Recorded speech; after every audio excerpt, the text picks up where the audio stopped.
Welcome to the Mind Solution podcast with Sarah Maud.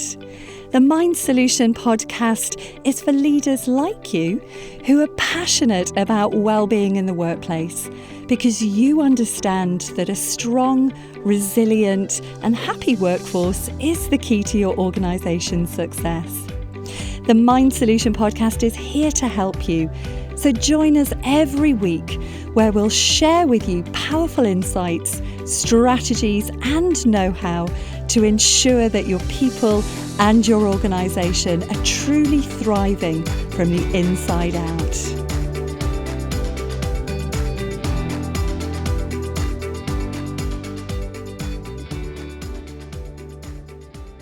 All right, welcome everybody, welcome our listeners, and I'm in for a real treat with you all today because I have got the privilege of being joined by Rohan Kallicharan.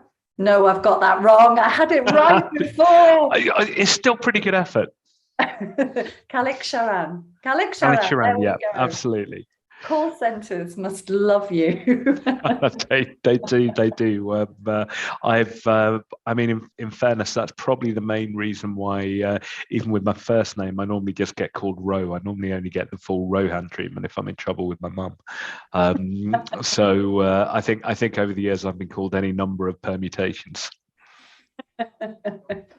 Well, it's a delight to have you here. Rohan is the Director of People and Talent at Carbon Clean and is a very passionate mental health campaigner and trustee of the board at Mind. So welcome, Rohan. Thank you for having me. Pleasure to be with you. Brilliant. So what I'd love us to start by just diving into, wherever it feels right for you to dive into, is your own personal experience when it comes to mental health. So I'm just going to jump in. It's Friday. It's as good a place to start as any, really. And you know, my passion around mental well-being has been driven by my own experiences of mental ill health. So I'm 47 years old now. So very evidently, I lived through the era where we weren't as open about mental health as we might do now. As a society, we weren't as educated about mental health as we might be now, and certainly attitudes were very different back then. Also, going to a boys' school, growing up in a sporting environment, you know, I think I had every stereotype around mental well-being and male vulnerability that you'd expect, and I probably, if I look back now, started displaying signs of mental ill health in my late teens. Around the age of 17, there were changes of behaviour when I went from what my mum would always describe as very cheerful, happy-go-lucky individual to a quite moody, withdrawn, angry 17 to 18-year-old. The issue, of course, being well, that's exactly it. I suppose it's the old Perry and Kevin type thing, and you know, the whole premise of mental ill health is that actually it is so very difficult often to see, to diagnose, because the signs are so they're so small and so nuanced. You know, if I look back at myself, I would eventually be diagnosed with bipolar disorder.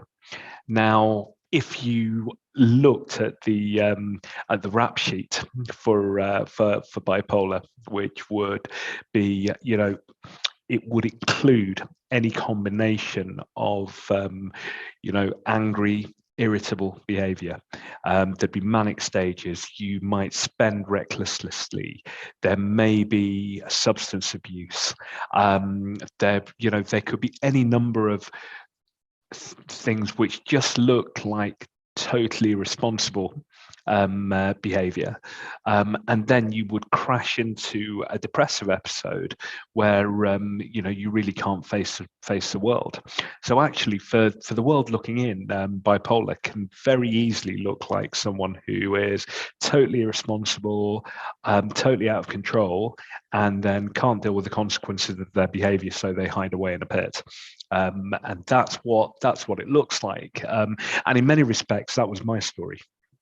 I in manic stages, I'm very fortunate now that I never did abuse substances, but I would drink during a manic episode. My typical modus operandi would be rage. As soon as someone would challenge me as to calm down, I would be in, quite aggressive in my language, in terms of, I look back and it's easy to say that you're ashamed, but actually, I'm sorry, I'm never ashamed, because you can't control the things that happen when you were seriously ill. I just didn't happen to know that I was seriously ill at the time. And, with spending, I got myself into serious debt. When you're in a manic, you have no control over that whatsoever. And the long and short of it is that, I went from being an 18-year-old who finished school with great set of A-levels, went off to university. It was around the time when my mum and dad were going through a divorce. And ultimately, within 2-3 years, my world had absolutely crashed, because I was undiagnosed, going through these first stages of mental illness. I was in that stage where, everyone was kind of like, oh, there's nothing wrong with you, it's fine, you're just a boy growing up, you'll be fine, you're going through a difficult time, but don't worry about it. Or, sports people would be just kind of, just man up, get on with it, everything was all right. I self-harmed. It was a cycle which just got further and further out of control over a period of time. I left university after 3 years, having failed first year 3 times, which was fairly spectacular, really. And I tried to start a career, but I couldn't, because I was never present. When I was in a manic state, I couldn't work because I was agitated. I wasn't really in the right frame of mind that I could do. And when I wasn't, I was therefore often in a depressive state where I couldn't get out of bed and work at all. So essentially, you've got someone who is wrecking relationships, someone who is unable to hold down a job, someone who is becoming rent-a-friend with money that he hasn't got, and racking up huge debts to try and give himself some self-esteem. But actually, deep inside, I'm looking in the mirror, hating absolutely everything about what I see. I'm seeing my peers build their lives, and I'm seeing mine absolutely crash, left, right, and centre. And it's a horrible place to be. And again, you ask for help, but none's coming, because typically what will happen is, you might present yourself, as I would call it. I'd present myself to the doctors during a depressive episode, not a manic episode. So what they would do, especially back in those days, and there's no blame attached. And by the way, antidepressants have a great place for the right illness. For bipolar disorder, they were very dangerous. And what would happen, I would present myself during a depressive stage. It would be, yep, there you go, have a packet of these, see how you get on. Okay, that's a slightly abridged, flippant version of it. And actually what they're doing then is playing Russian roulette with my life, because ultimately you are giving someone with a mood disorder medication to elevate that mood even higher. So you're taking me on my manic from the top of Snowdon to the top of Everest, and when I therefore crash off that manic down into depression, it's a hell of a long way to go. And that is when my life was in danger. And that was the time at which I attempted to take my life on multiple occasions. And, I was very fortunate that by the age, I say fortunate, and I do count it as fortunate, because actually we'll get to the conversation, Sarah, where, I'll always say I don't regret a single day of my life. I don't regret that it did take them until I was 31 and 3 suicide attempts to finally diagnose that there was a problem. I don't regret the carnage that caused for me and those around me, because I've been very blessed that I've been able to build something very special from it in order to help others on their journey now. And it did take until the age of 31, and I was very fortunate at that time that I was signposted to Mind, the mental health charity, and they were able to put me initially. They obviously they spoke with me, and I went to a peer group, and it was around the time when peer groups were really in their infancy.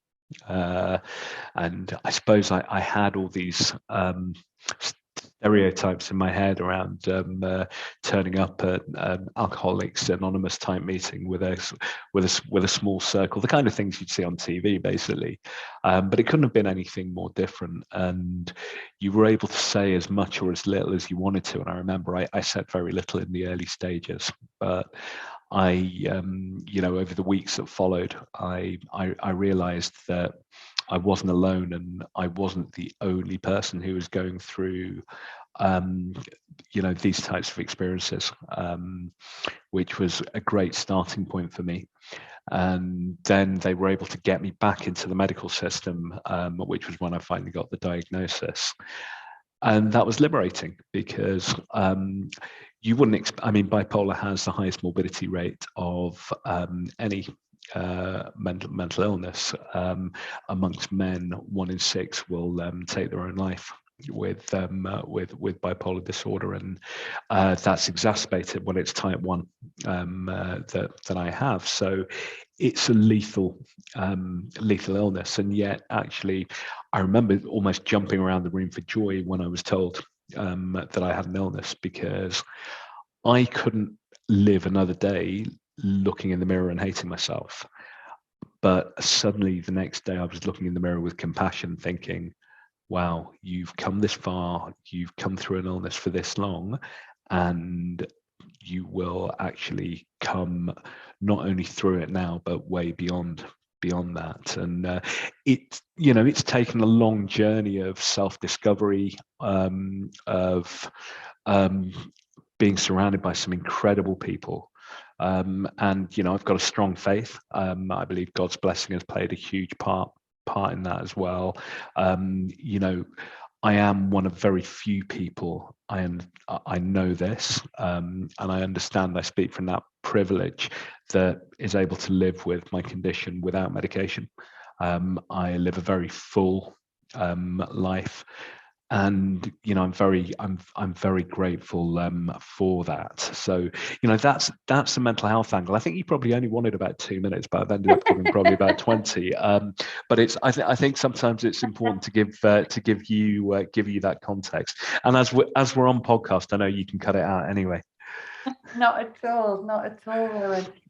And it's I was just genuinely spellbound listening to that story, and to just really connecting with you as you were talking, and imagining. I've worked one-to-one with people for 10 years. I've probably held about 10,000 one-to-one sessions with people who've been deeply traumatized. I've worked with bipolar, I've worked with trauma, I've worked with, goodness, practically anything and everything. So I really can get a sense of that pain that people experience. And I find it incredible that you were living in that pain for such a long time. And it's very normal, but it's also very sad that when we don't know what's going on, we don't have that understanding. And as you say, I mean, I'm not quite 47 yet, but I'm in the 40s. I'm in your box. So I do totally understand what you say about that lack of awareness, that lack of information, the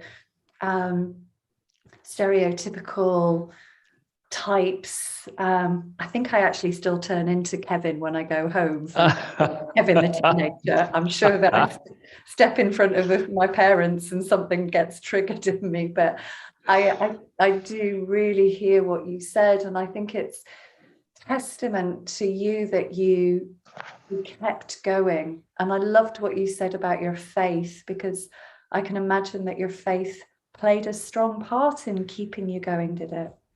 Well, I mean,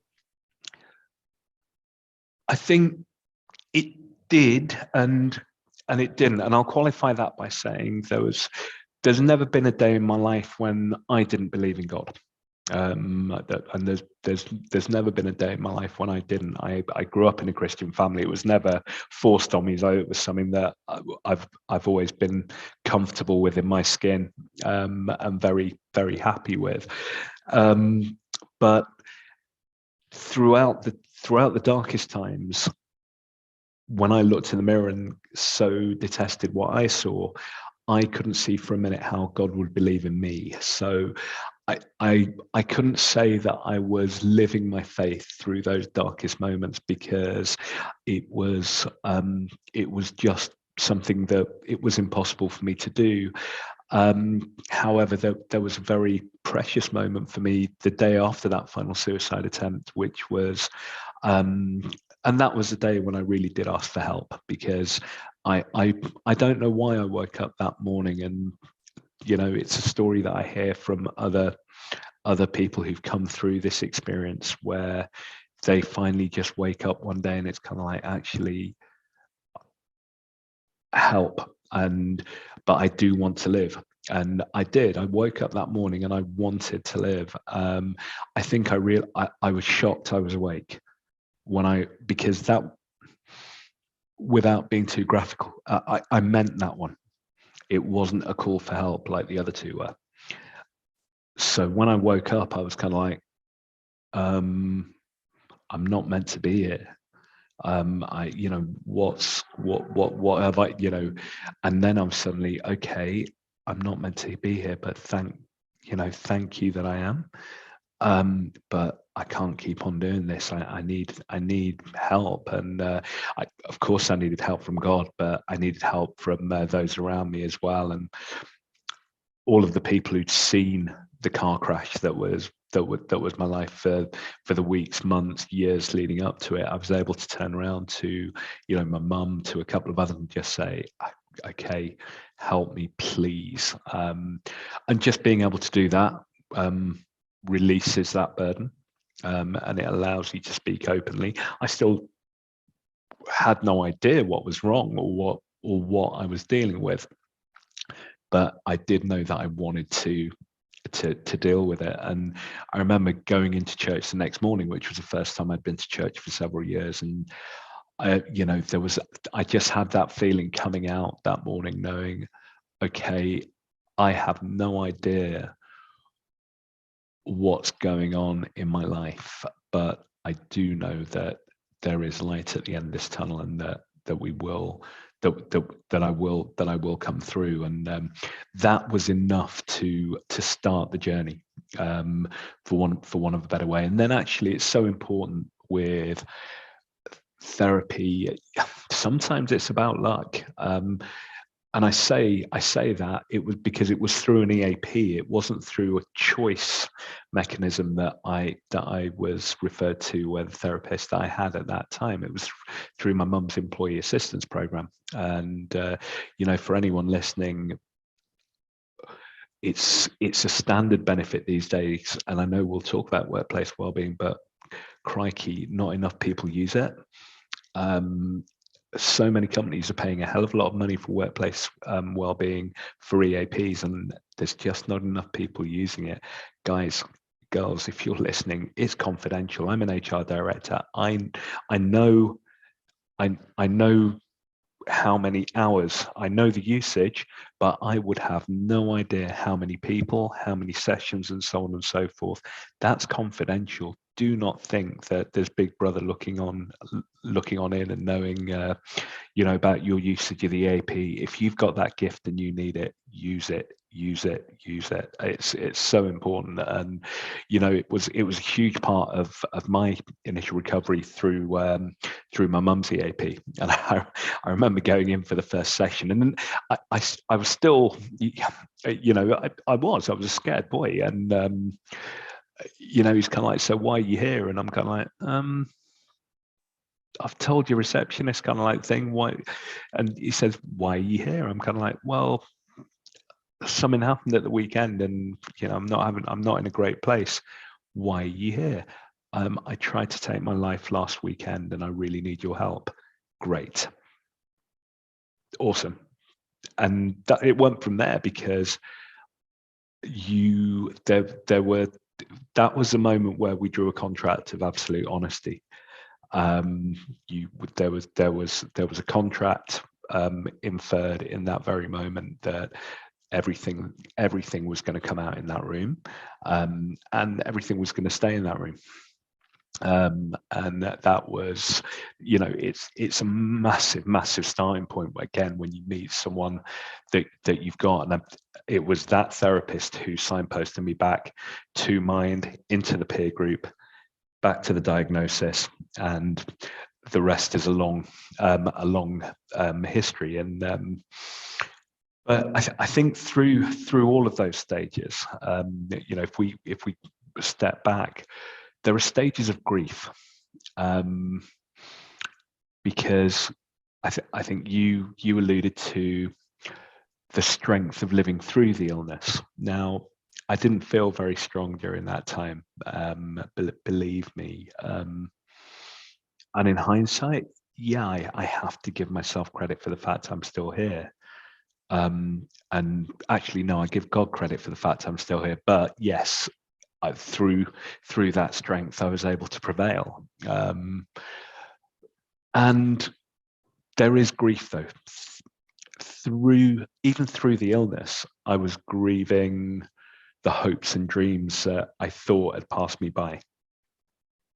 I was grieving all the things I'd wanted to do in my early life. You want to find the girl of your dreams and marry them. I did, but I had to wait until I was 45 years old to do so. But you want to. I'm 47. I've not met the man of my dreams yet. I'm not 47. I'm 43. Okay, God, come on, give it to me. But you do. You want to do that. I wanted to play professional sport. All the things I wanted to do in disarray. So even while I was ill, I'm already grieving for all of that. I'm grieving for for the 3-bedroom house in suburbia.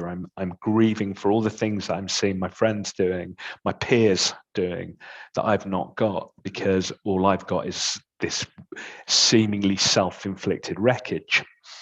I'm grieving for the degree that I didn't get, the job I can't have. So through that, even through the illness, there's that grief.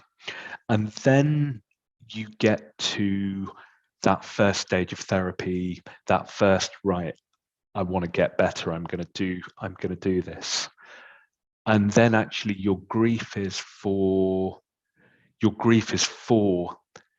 that guy.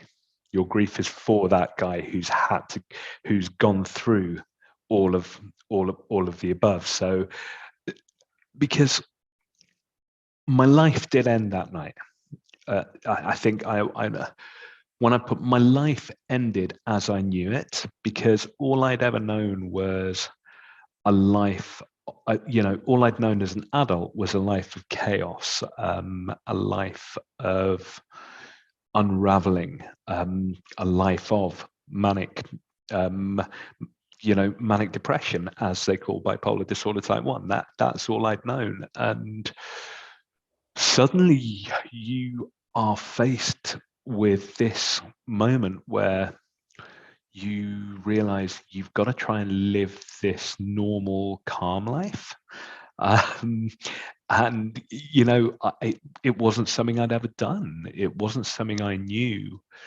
And you're already starting from you're starting as if in a handicap race. You're starting at the back of the field, because by then I've got debts, more than I care to mention. I had a criminal record for something which happened when I was in a manic state.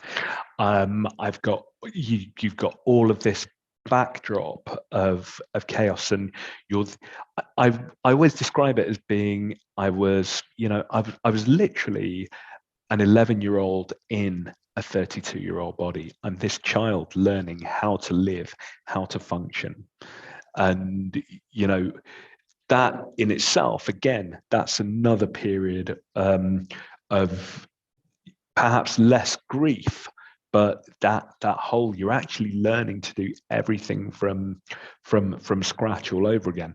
And there are moments where it goes wrong. There's moments where it goes awfully wrong, and you've just got to back the people around you. You've got to back their resilience, because ultimately in that moment, a little bit like a drug addiction, all I want to do is go back to the wreckage of a manic episode.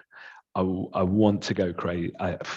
Crazy is wrong, is poor language in this day and age. But I want to lose it. I want to just get drunk. I want to forget that any of this is even happening. And obviously, because when I'm in a manic state, I'm not present anyway. So I had to, in those moments, trust the resilience of the people around me, who knew they were going to get a mouthful, just to bring me back down. And as we said, you go on that journey of a manic state being,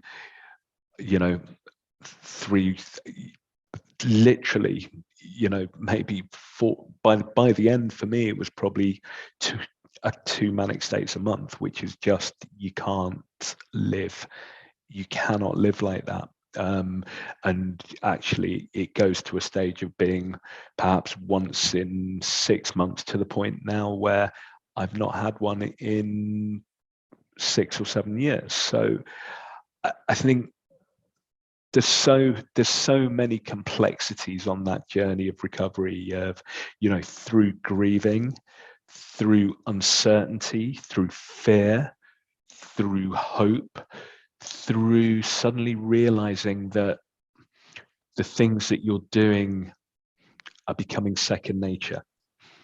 And it's landmarks.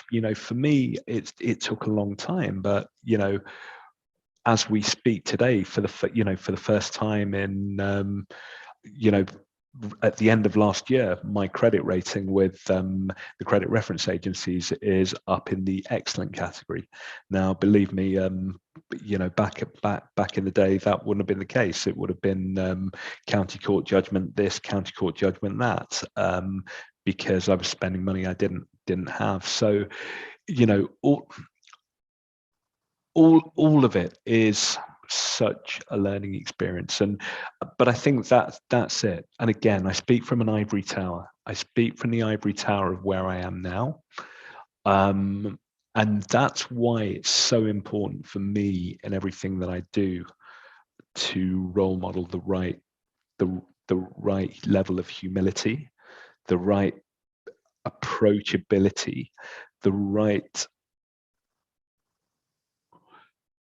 way to speak to people of all different backgrounds who were going on their own journey. Because actually I long realized that. Can I just pause you for a second, Rohan? Yeah. There's a question that would be perfect to ask you in this moment. So, having worked with thousands of people myself, so I'm trained in solution-focused psychotherapy, hypnotherapy, EFT, matrix re-imprinting. I'm a MAP practitioner. And so I have this huge toolkit of very leading edge techniques, which are so powerful Yeah. But when it comes to creating what I would call an insight-friendly space, and by an insight, you've actually alluded to many insights so far, where you had an insight, a moment of that aha, as we might call it, and it's that insight that creates that inner shift. What I find with people on a one-to-one level that's been a real game changer for them, regardless of what they've been experiencing, is to realize that whatever it is that they're experiencing isn't the truth of who they really are.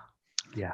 So when you talk about, hating yourself, looking in the mirror, and I've had countless people I know that have had that same experience. And when I explain to them, you know what, you have a thought in the moment. That thought is, I hate myself. And then you have another thought, which has to back up the first thought, which is maybe something like, you're despicable.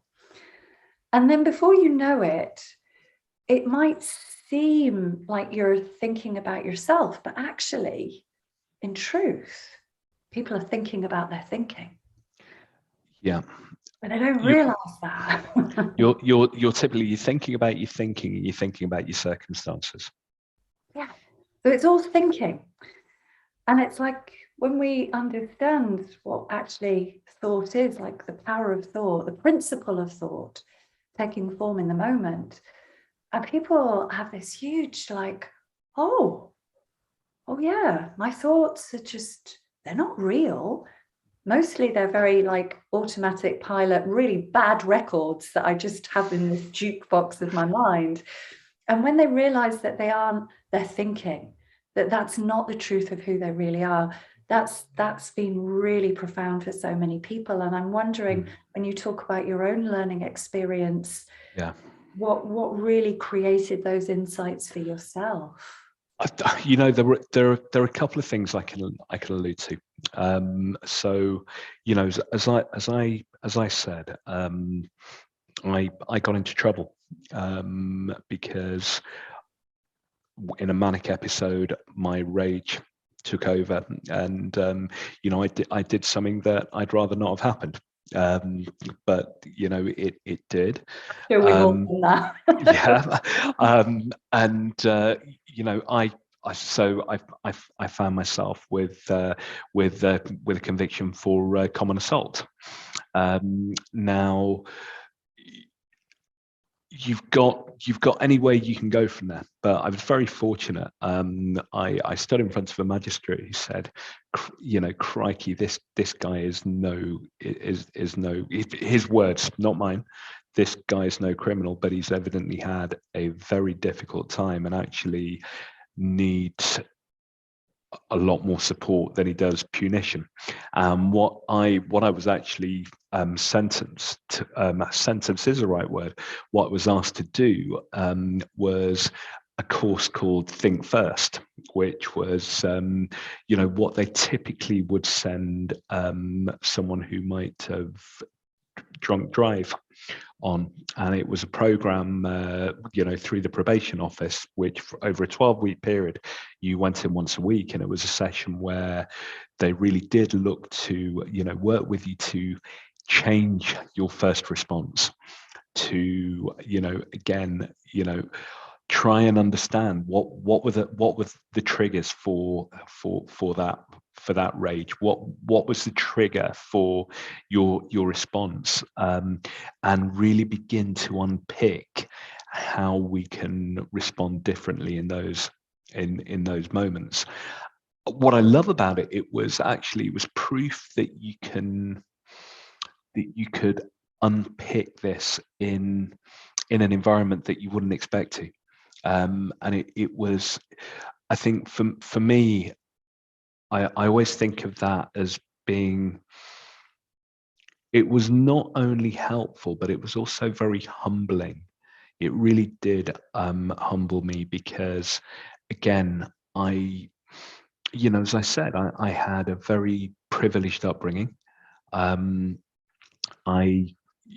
you know, my it's not, I didn't have, my parents didn't have huge amounts of money, for example, but I did have a public school upbringing.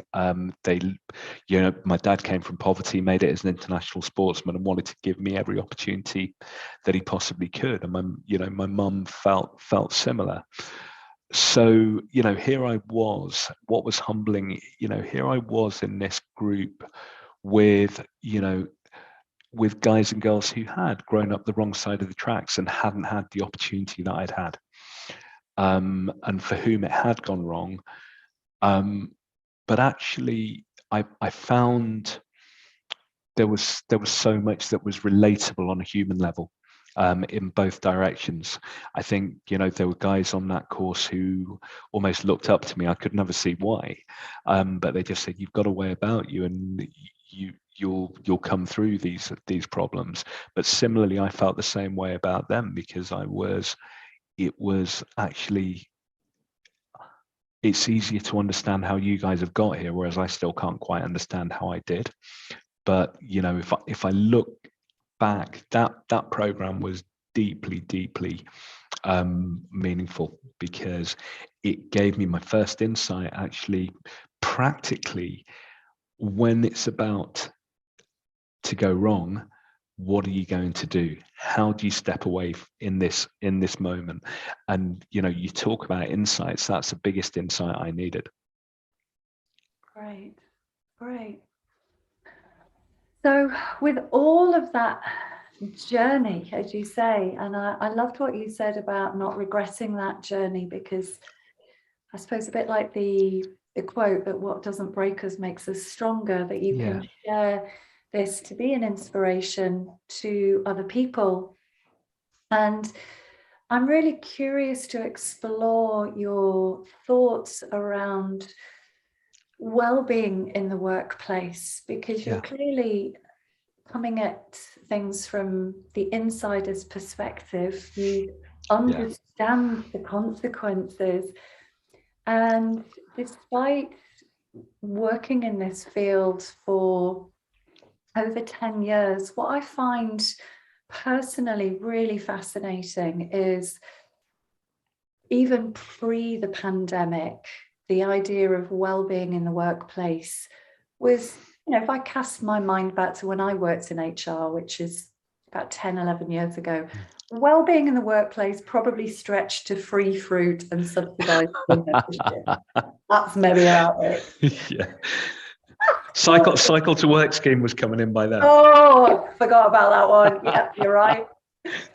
And yet it wasn't like we didn't have mental health issues. It didn't, like, you know, and even this word mental health, it's you know, to me, in mental health, I'd love to just call it health, because you can't have physical health without mental health. But fast forward, and even up to, say, 5 years ago, there was maybe the odd webinar. There was maybe organizations that were doing sort of well-being weeks, and then for the other 51 weeks of the year, we didn't talk about it. And we've gone through this pandemic. I mean, we work with organizations all over the globe, and yet, despite most of us having gone through, you know, even the most resilient of us. I mean, I do remember, I live on my own, and I remember not being able to go home for Christmas last year. Yeah. Because I lived in Scotland, and Nicola Sturgeon was like, she held us captive. I certainly didn't have my William Wallace freedom. I'm not going to make any comments about parties or anything else at all. But I was like, I'd made myself some dinner, and I was literally just crying into my dinner, because it was, you know, we're a human, we're not robots. Absolutely right. But even now, I talk to organizations on a regular basis that are reaching out to us about management mental health training, or our employee wellbeing portal, or something or other. And they've got often very little in place. Or they might have an EAP scheme, but as you say, nobody's actually using it. Or they in terms of wellbeing strategy, some organizations think having a wellbeing week constitutes as a wellbeing strategy. And I have to sit on my hands sometimes and bite my lip and think, no, come on, this is about education. But having gone through everything that we've gone through and knowing what you know from a personal experience, why do you think we're not further on to where we should be when it comes to well-being in the workplace? Fear. Oh, interesting. Talk me through that. Fear. A fear that it's going to cost too much. A fear that everyone's got to be an expert. A fear that all my people are suddenly going to go off ill.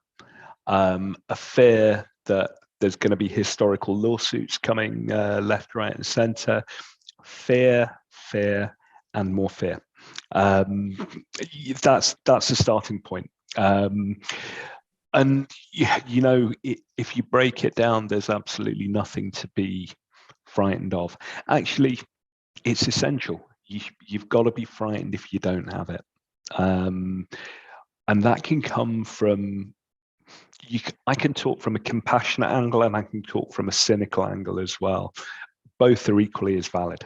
I use the word cynical probably guardedly here, but actually just being totally cynical as an HR director, quite frankly, if I have the right well-being strategy, I'm going to attract better people, I'm going to retain better people, and my people here are going to be healthier and more productive. Actually, that's not cynical at all. It's just basic common sense. It's about giving people the tools to be successful in their job, and their well-being is right up there with any of them. Now, again, we go on to the fear of cost, etc., and that comes later. Look, I'd like to think I've run very good well-being within a couple of workplaces with hardly a penny. You don't have to have all the platforms in the world. Don't get me wrong, there are some platforms which are really good. Yeah, absolutely. But you don't have to. You know, in time you grow into that. Don't get me wrong, there's definitely a time where my organization right now, we're 60 headcount globally, and there's going to come a time when we will want the right kind of solutions. But you know, for me, it comes down to, you know, what are the absolute basic things are. It's starting a conversation and amplifying the conversation. It's teaching your managers to feel comfortable with being able to have conversations, teaching colleagues to see signs in themselves and others and feel comfortable having conversations. And it's ensuring that leadership role model the behaviors that you're asking of others. And that's probably the most important thing here. You know, I go back to, previous role where we did a mental health event where I actually spoke myself, and we had one of I had an external peer come in and do an unbelievable talk, and there were tears in the room that afternoon. But it was a Thursday afternoon. On the Friday, so many people came in and said, "Wow, what a great event!" And you know, mental health really has got to be forefront. And one of those with my sales director. He was kind of like, "Ro, loved that. We need to be all over this, looking after our people." I'm kind of like, "Yeah, absolutely we do." Tuesday comes after the weekend, and one of the sales managers was kind of like, "Look, can I have a word? I've been really struggling with anxiety, stress over a period of time. I'm having a really difficult time." Same sales director was kind of like, he can have some time off to look after himself, but it has to be after he's hit his targets this month. And we talk about leadership, Rob. Oh, it really happens. And it's, you know, leadership have to role model the right behaviors. And you have to be prepared to absorb the short-term pain of finding out that things aren't as perfect in your workplace as you thought they were. Because once you amplify that conversation, it will start happening, and people will start, coming out. I'm going to use a phrase: people can't start coming out, asking for help, and it's brilliant when they do. And you have to be able to absorb, if it's been work related, right? What are we going to learn from that? How are we going to look after you in the meantime? And how are we going to ensure that actually it's not pandemic, that it, what if, is this an isolated case? And actually, from there, it's, again, that's where your upskilling of your managers is so critical, absolutely critical. Well, it's interesting because I'm absolutely behind everything that you said there. What I find curious is we might have conversations, for example, with an organisation about management mental health training. Yeah. Now, some of the conversations, I have to smile because they're like, we're really behind mental health, Sarah. We really want to upskill our managers, but can you do it in 3 hours? I'm like, yeah, good. I'm not God. And you have to explain why, this is a big topic, because they say, well, we want our managers training on mental health. I'm like, well, what does that even look like? Because we could have you in a room for a month. Oh, no, we don't want all of that. We just want this, and this. And it's like, okay. But I say it's often people like HR or the wellbeing leaders or managers that come to us. And I'm like, okay, this is great. Trying to understand a little bit about what you need. Now, put me in front of your chief exec. And you can't see this because the people that are listening in don't have our faces, but there's this kind of really curious, why do you need to speak to our chief exec?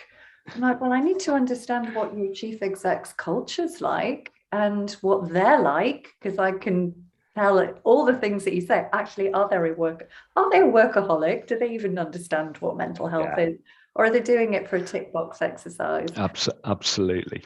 And it's like, we need to be having, even if it is just management mental health training and it's a small organization, or even if it's a big global organization like Pfizer, it's like, well, actually, we do need to have the C-suite. We do need to understand, what do they need. It has to come from the top and flow down.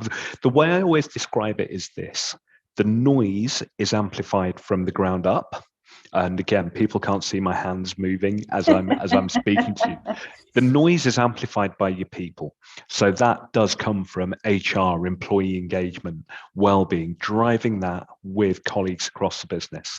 So the noise comes from the floor and it's amplified. But unless everything is role modeled and sponsored at leadership, you have no chance whatsoever. Sorry, I jumped in there. Yeah, no.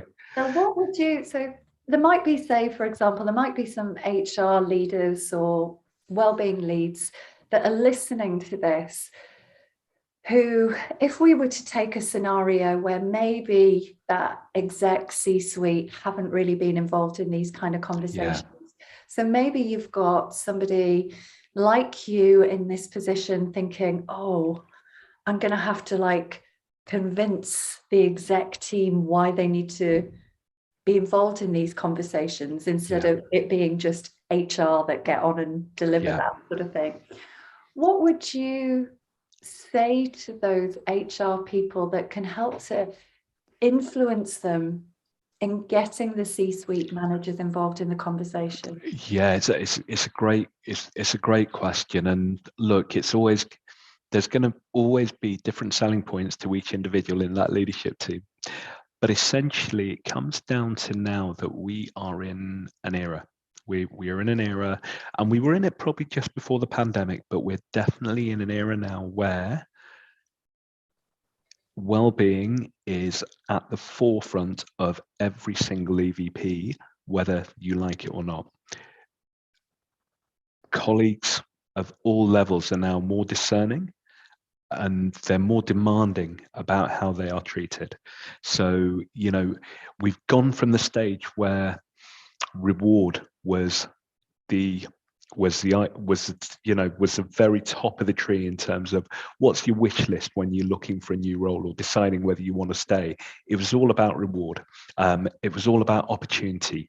Actually, the balance has shifted. Don't get me wrong, reward and opportunity is still there in our minds, but actually, what's my work-life balance? How are these people going to treat me? What kind of flexibility do I have? These are the questions that candidates are asking. These are the questions that my staff are asking. Do you have hybrid working? Do you have a well-being approach? So actually, it's genuinely, it shouldn't be a difficult sell if you have a leadership team who understand the drivers of attraction and retention. It is critical. It is absolutely critical that you are not just paying lip service to it, but you are delivering on your commitment to the well-being of colleagues. And that's holistic. It's their financial well-being. It's their it is their mental well-being, their physical well-being. It's a whole package that comes as one. And you've got to get this right. And actually, if I'm sat there in the boardroom, I would be surprised now after these last couple of years, if as an HR director, you are going into this conversation and you're not armed with exit interview data, which leads back to it. No, absolutely.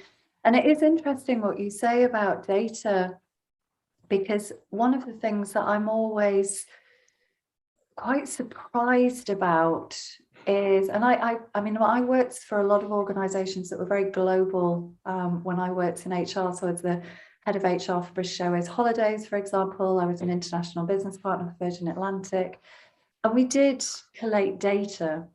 So I often find it really surprising that even though I've been out the HR world as it was for 10 years, I talk about, give me your landscape, help me to understand what's going on in your organization in terms of data. What does the data tell you? And I know we need to also read between the lines, but that's a good starting point. Or we don't measure it. We don't measure absence. And I'm like, my jaw usually hits the floor at this point. I'm like, why do you not measure absence? Surely this is common practice nowadays. Well, you'd hope so, but actually, and again, if we really want to strip it back, we've got to this stage where we've got caught in this comfort zone of trying to step away from framework and process to make everything so loose, if that, for want of a better way of putting it. And I say I'm scaling an organization here. So actually, of course, we're a type of organization who want people to bring their individuality to the way they do things. We don't want to hire robots. I'm going to scale this company from 60 to 200 odd over the next couple of years. I don't want to bring in 200 identicates. I want people to bring themselves. I want people to feel comfortable bringing their full set of skills, their personalities, to bring that diversity of thought to the table. However, in doing so, we've got scared as HR teams of telling people where we need to, how to do things. And this is going to sound really simple, but even things like how we input absence into our people system, the processes have gone, I'll be kind of like, oh, was I meant to do it? No, your line manager was. Oh, he said I had to do it. And, you're in companies where no one knows whether the manager's meant to put illness in or whether the member of staff's meant to put illness in, which just leads to the fact that we're not getting reliable data to work with. And that's what it comes down to. So, if you've got to still have frameworks and guidelines through which you do things. I always talk about frameworks because a framework allows individuality within a set of guidelines.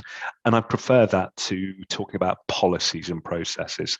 Let's work within frameworks of how we do things here, but you still get to imprint your individuality on it. But, with something like that, I talk till I'm blue in the face to my reports. I've got a small team here because we're scaling. We're at the beginning of our journey. But when I had a team of 8 reports, I was constantly data. I need the information if we're really going to make the right decisions for this organization. Absolutely, and I love that, because you're right. If we had a conversation with any kind of CFO or FD, they need data. That's how they make decisions. Absolutely. If I'm going to ask for a wellbeing platform from anyone, it might be someone on this call. It could be anyone at all. But if I'm asking for a wellbeing solution, you better know that my CEO and CCO are going to want a justification, and the best justification I can give them is data. Absolutely. One of my very, very, very dear friends is a CFO, and she will always start with the data. But what I love about when she talks about it is where you said about fear around cost.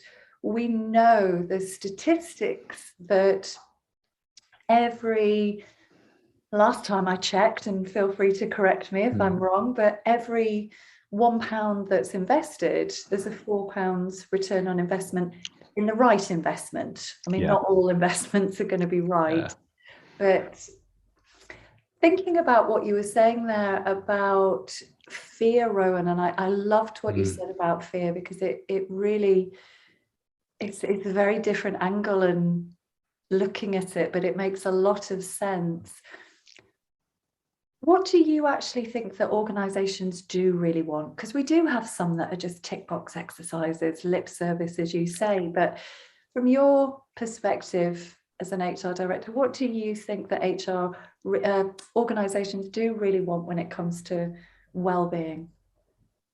Look, I can speak from my position here, and I can speak for our leadership team here. So we go back to the bit which I described as inverted commas cynical, which isn't cynical at all. But actually, what I want to do is to have an environment where people want to stay. So I want to attract the best people because I've got a great reputation, and I want to retain those people because we live up to that reputation. So ultimately, I want an environment where people can come in and we're giving them the tools to be successful. But what we have to remember now, and this is the crux of it, the tools to be successful are no longer just having the best Apple Mac, the best desk, and the best phone. Those were the tools maybe even 5 years ago. Who knows? I don't think I ever had them working. Your tools were cosmetic. The tools are now anything but cosmetic. People want to feel that sense of belonging. They need to feel that sense of purpose. They need to feel that sense of being part of something bigger than that they are. But they also want to know that they're coming in and making a difference. So even something like objective setting is so key to well-being. You think of objectives and key results. Some people do them so well, some people do them awfully. But if you're going to do something like OKRs, the key thing is that every single individual within that organization, and that's from the cleaner all the way through to the CEO, needs to understand how their personal mission fits into the bigger picture. Purpose-driven organizations. And purpose doesn't need to mean CSR in what you do. You don't have to be. I happen to be working for an unbelievable company making huge impact with climate change. However, you know, not everyone's going to work in that environment. You could be working, you know, for a big finance company, for, you know, any industry, but the purpose, the mission still has to be right. So we've gone past that stage where the tools are, you know, are simply material tools. We've gone to a stage where we've got to create holistic packages for our people, and that goes all the way through reward, well-being, belonging, purpose. You know, that it's a never-ending cycle, and you get one piece wrong and it sets you back. And one final question, because I feel like I could talk to you for hours, but I'm conscious it's Friday afternoon and it's time to go and have some fun with our families. One of the things that I often find also quite interesting in psychological terms is about us taking personal responsibility for ourselves. Mm-hmm. So as you talked about with your journey, it sounded like you were trying to take responsibility. As you said, in those very deep depressive manic stages, it's sometimes very hard to even know where to start. But I know sometimes working with some organizations, they can get a bit exasperated because they might have some of the best platforms, portals, resources, access to apps, this, that, the other, free fruit, gym membership. They might have the whole Rolls-Royce package. And yet, when they look at, are people actually utilizing these resources, they're not. Yeah. And yet they know that people are struggling. And I don't always mean struggle in the way that we maybe think about struggle when it comes to mental health, because actually, I think that's sometimes one of the things that we need to really change is like actually. Sorry, go on. Like if let's say you've just not had a great week of sleep. Mm-hmm. I mean, if I don't sleep well, I can turn into the she-devil, and it can be quite a spiral for somebody if they maybe have had a poor week's sleep. Maybe they've had a new baby, and so they become quite entrenched in their thinking because they're tired, and it really can spiral. But where we're giving these resources to people and then people just aren't utilizing it. So it comes down to the V word, vulnerability. And when it comes to well-being, we've made huge strides societally. And there's a lot of things, and I use this, in a number of keynotes that I give. Societally, we have become comfortable with a number of things which we needed to, but we have still not yet become comfortable with being vulnerable. So the reality is you can have all of the facilities, all of the services in the world for your staff, for your teams. However, if your culture doesn't encourage vulnerability, what's the point? You've got to drive open conversation. That's where it starts, and that's much more valuable than having all the tools in the world. Because if there's no conversation, you've got no chance. And the other problem you've got, especially now in this, are we calling it post? We're not post-pandemic. So I'm just in this enduring pandemic world. But as we move further and further to a hybrid working piece, the biggest challenge for HR teams is going to be presenteeism. And I'm not saying I have the answers for that yet, but that's going to be seismic in the impact on people's well-being. You know, if you give the type of example is, because people are working remotely now, there's this sense of, it's all right, I'm working remotely, so I can log on for half an hour, but then I won't be on for the rest of the day. Or, I'll log on and check my email, and then I won't be. And because you can, you do. And actually, number one, you end up not tracking absence to know how ill or well people are, because as far as their manager's concerned, oh, they worked that day. They might only have worked for 5 minutes, but they worked that day. You're putting untold stresses on the rest of the team who are going to get ill because they are ending up covering someone who through no fault of their own is ill, but being counted as present. And ultimately, you have the capacity for really, difficult challenges organizationally and for individuals, unless we can, move away from that. And we're going to have to be strong enough to tell people when they are working remotely, it's really simple. We don't mind if you're ill, of course not. And actually, I will with someone with mental well-being, or any kind of well-being issues, listen, and I'll say, take that time off. And you know what? We do have a policy for how many days we'll pay you full sick pay, but if it's justified, policies are there to be overwritten. And fortunately, as a director of people and talent, I can do that. So I have no problem with where it's justifying you taking the full time off to get the support you need to be well and to come back ready to go.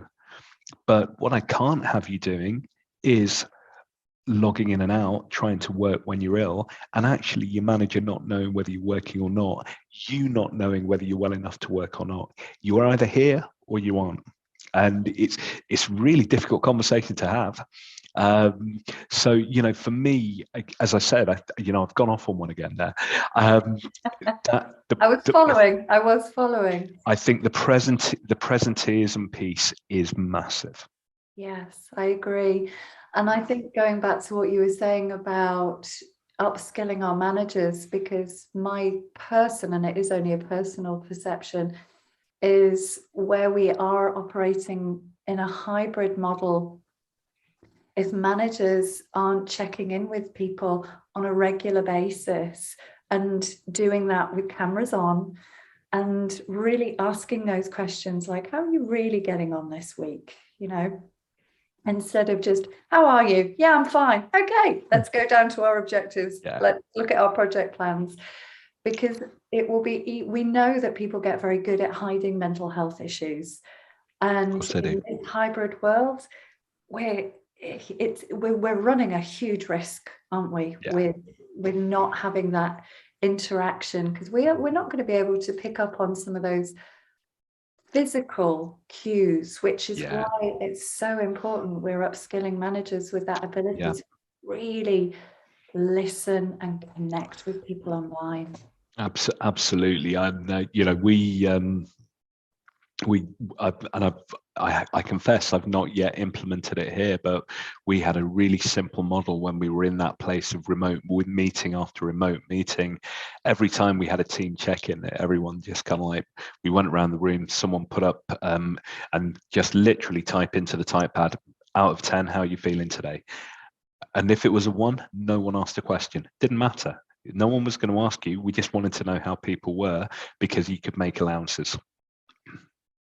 And then obviously if I saw a pattern with one of my team kind of like consistently kind of like, well, I'm 4 out of 10, 5 out of 10, then I could pick up in their one-to-one kind of like, okay, talk me through what's going on, because I'm not with you every day at the moment, so I can't see it. One thing actually I really like is because I often find that people spend so much time in their head and not in their body, is a similar model to that, but actually to verbalize, use one word to sum up how you're feeling in this moment. Not today, your feelings can change, but just what's one word that describes how you're feeling right now? Because actually that gets people to check in with themselves. Definitely. Once they verbalize, well, I'm actually good, or I'm frustrated, or I'm angry, even just acknowledging that, it can be a bit like, oh, I actually feel a little bit better. Sounds like my wife, typically, she'll be the first one to tell me, what is wrong with you? She'll kind of like, you are in a strop, and I'm kind of like, there's nothing wrong with me. Kevin the teenager. And then I'll go out for a run. I'll come back with a smile on my face. I'm kind of like, yeah, all right, sorry. It's definitely definitely that one. I mean, you can give people all the advice in the world, but you can still be that horse who kind of like, when it gets to the water, kind of like, no, I'm not drinking from that. Absolutely, absolutely. Well, if you want to stay on the line, Rowan, but I think that's a wonderful place to leave the conversation. Thank you so much for your genuine, well, your vulnerability to even share your story. And I can absolutely imagine that that will be really inspirational to so many people, whether they're struggling with mental health, whether they really resonate with what you've talked about in terms of bipolar, or even just for HR and business leaders that can get so much value from this conversation. So from the bottom of my heart, thank you. And for everybody that's listening, we'd love to hear your thoughts, your comments. Pop them in the comments box, and we will be back again next week. So have a wonderful day. Thank you very much for having me.